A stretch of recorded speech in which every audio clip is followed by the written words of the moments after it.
उत्तर प्रदेश के माध्यमिक शिक्षा में 80% भागीदारी देने वाले उन वित्त विहीन शिक्षकों की तरफ आपका ध्यान आकृष्ट करना चाहता हूं। माननीय नेता सदन जी का, जिनकी स्थिति से आप पूरी तरह अवगत हैं। माध्यमिक शिक्षा में 80% से ऊपर उनकी भागीदारी है जी। 93% बता रहे हैं हमारे उमेश द्विवेदी जी। वह प्रबंधकीय व्यवस्था से 500 रुपया महीना से शुरू होता है। माननीय नेता सदन, 500 रुपया महीना कहीं कोई पा रहा है, कोई 1000 पा रहा है, कोई 1500 पा रहा है, कोई 2000, कोई 3000। 3000 पाने वाले 80% लोग हैं। शहरों में जो विद्यालय है वहां कहीं कहीं 4000 5000 पाते हैं। इनका परिवार चलना मुश्किल हो गया है। चिकित्सा सुविधा का सवाल जहां तक उठ रहा है, एडेड विद्यालय के हमारे शिक्षकों को सुविधा मिलनी चाहिए, क्योंकि बड़ी बीमारियों में जो है 4-4, 6-6, 10-10 लाख रुपए लग जाते हैं। लेकिन एडेड विद्यालय के पास सैलरी जो है 80,000, 90,000, 1 लाख के ऊपर की है। लेकिन जो वित्त विहीन विद्यालय का शिक्षक है उसकी सैलरी तो 500 से और 4000 के बीच में है। वह कैसे जिंदा रहेगा जी? कि पहली बार यही आपकी जो वेदना है बिल्कुल सही और 100% सही है। सरकार ने, केंद्र सरकार ने इसी को समझ के आयुष्मान योजना चलाई है। उसमें गरीबी सीमा का एक निर्धारण दिया है आय का। अगर 1500, 2000, 4000 तक का या 10,000 तक का भी है, उसकी आय सीमा इससे भी ज्यादा है, तो उसको 5 लाख रुपए सरकार आयुष्मान कार्ड बना के उसको दवा का देती है। लेकिन वित्त विहीन को मिलना चाहिए, ऐसा आपका प्रस्ताव है। उसके बारे में मैं जवाब दे चुका हूं। जी सर, मेरा कहना है जो भी शासनादेश बनावे, शिक्षक होता है, चाहे वह एडेड का है, राजकीय का है, वित्त विहीन का है, मदरसे का है, संस्कृत का है। शिक्षक होता है। तनख्वाह सरकार से पाता हो, प्रबंधक से पाता हो। लेकिन जो माली हालत जो इस प्रदेश में वित्त विहीन विद्यालय के शिक्षकों की है, जो माध्यमिक शिक्षा में जिनकी इतनी बड़ी भागीदारी है, जिनके ऊपर ये कह लिया जाए कि माध्यमिक शिक्षा का सर्वाधिक भार जो है जिनके कंधों पर है, जिनके बदौलत उत्तर प्रदेश में शिक्षा दी जाती है, उनकी स्थिति के विषय में महोदय जो भी शासनादेश आप तैयार करें उसमें उनका जरूर जिक्र होना चाहिए, जरूर उनका नाम सम्मिलित होना चाहिए। भले हमारे जो है सहायता प्राप्त जो टीचर है उनका नाम सम्मिलित है, तो उसमें उनका नाम जरूर सम्मिलित होना चाहिए।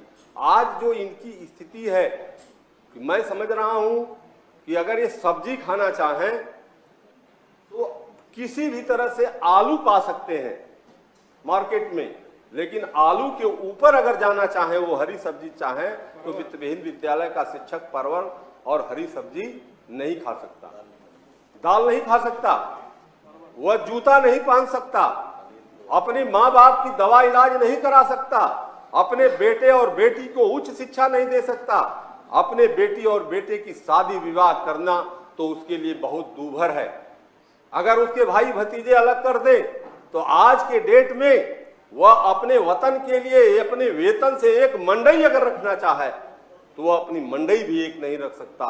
इस समाज में उत्तर प्रदेश की धरती पर मैं कह रहा हूं कि पूरे भारत नहीं, पूरे विश्व का अगर सर्वे करा लिया जाए तो इतना सस्ता कहीं भी किसी भी समाज में मजदूर भी नहीं मिलेगा।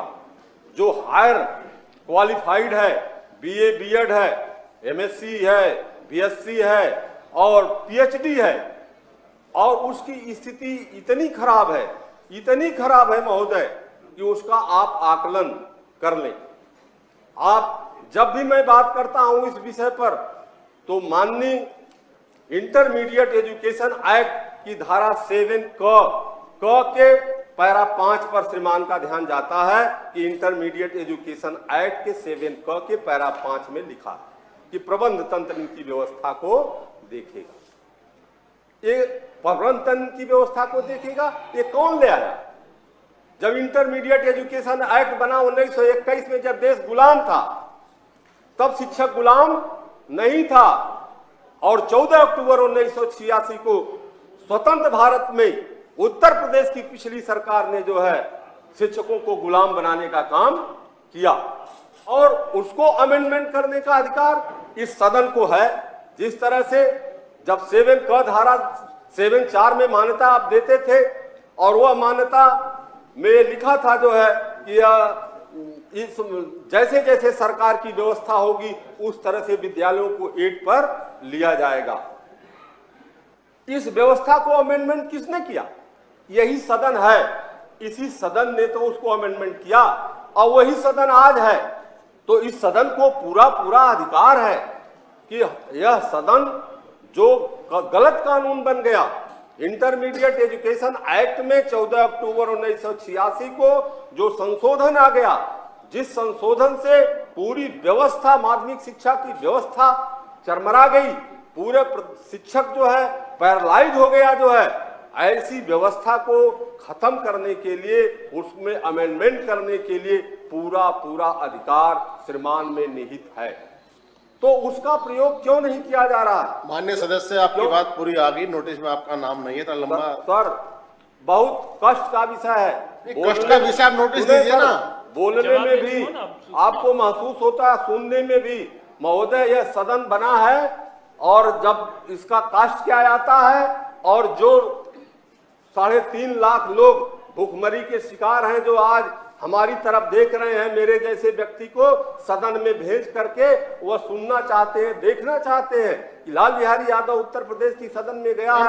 मेरे लिए क्या, हम कह रहे हैं कि आप उस पर नोटिस सरकार से मांग कर रहा है? आप नोटिस लाए तभी तो बोले। इसलिए मैं आपसे निवेदन करना चाहता हूं कि कानून से ऊपर उठ करके, दया की भीख दे करके, ऐसे लोगों को जो आज गांव में जो है किस स्थिति में पड़े हैं, शिक्षक होते हुए सब्जी की दुकान लगाने के लिए मजबूर हैं, खेतों में काम करने के लिए जो आज मजबूर हैं, जो आज रोटी नहीं पा रहे हैं, रोजी पा करके रोटी के लिए मोहताज हैं, जो रोटी गांव में नहीं पा रहे हैं। हमसे बढ़िया तो लैंडलेस लेबरर है, जिसको उत्तर प्रदेश की सरकार निःशुल्क जो है भोजन की व्यवस्था कर रही है। लेकिन हमारे लिए कौन सी व्यवस्था है? 2 साल से न तो प्रबंधक जो है हमको वेतन दे पा रहा है, 1 रुपया मान दे पा रहा है, न तो सरकार हमें दे पा रही है। हम निवेदन करना चाहते हैं नेता सदन से कि मान्यवर, 2 अरब 54 करोड़ रुपए का राजस्व बोर्ड शुल्क के रूप में जो है सरकार के पास गया, 58 लाख शिक्षकों का, और परीक्षा नहीं हुई। वह जो है परीक्षा शुल्क का पैसा जो है, जिससे परीक्षा नहीं हुई, वह आपके खजाने में सुरक्षित पड़ा हुआ है। तो महाराज, अगर अपना आप नहीं दे सकते हमें, ठीक है, आपकी बात आ गई है। नोटिस आपका नहीं था, अभी हमारा है, आपकी बस। जो हमारा है, जो हमारे, वही अगर शिक्षकों को इस कोरोना में राहत पैकेज के रूप में अगर दे दिया गया होता, तो कम से कम वो आलू की सब्जी और रोटी। चलिए, बहुत बहुत धन्यवाद। धन्यवाद। नेता सदन अधिष्ठाता महोदय, बता दूं